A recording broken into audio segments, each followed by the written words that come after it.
Pogradeci ka çelur zyrtarisht sezonin turistik veror me aktivitete kulturore, artistike dhe promovuese. Risja e këtij viti ishte ulja për herë të parë e një hidroplani në liçenin e Ohrit, i cili realizoi fluturime demonstrative dhe shëtitje panoramike për vizitorët. Ministri i Turizmit dhe Mjedisit, Blendi Gonxha, e cilësoi këtë si një simbol të zhvillimit të turizmit dhe të potencialeve që ofron zona e liçenit. Edhe pse potenciali i Pogradecit është shumë i madh, ka ende punë për të bërë, ka ende shumë punë dhe projekte të cilat o janë në fazë përmbyllje, o nisin dhe ka ende nevojë për dorë në kuptimin edhe të financimit edhe të buxhetit. Dhe Pogradeci ka shumë nevojë për më shumë mbështetje. Gjatë aktivitetit u fol edhe për bashkëpunimin mes Pogradecit dhe Strugës. Kryetari i Bashkisë së Pogradecit, Ilir Xhakolli, dhe kryetari i Komunës së Strugës, Mendi Qyra, theksuan rëndësinë e krijimit të një linje të përbashkët transporti ujor për të lehtësuar lëvizjen e turistëve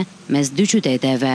Një objektiv të dy e kemi që të filloj lundrimi i lirshëm nëpërmjet liçenit në të dyja vendet. Sigurisht që kemi bërë përpjekje maksimale të dy dhe besoj që kemi arritur në një rezultat. Dëshiroj që ky vit të jetë një vit i mbarë në turizëm dhe shpresoj që i bashkëpunimi jonë do të sjellë më shumë fryte. Çelja e sezonit turistik shënon nisjen e një vere të mbushur me aktivitete, festivale dhe evente të ndryshme, me synimin për të tërhequr sa më shumë vizitor në qytetin liçenor.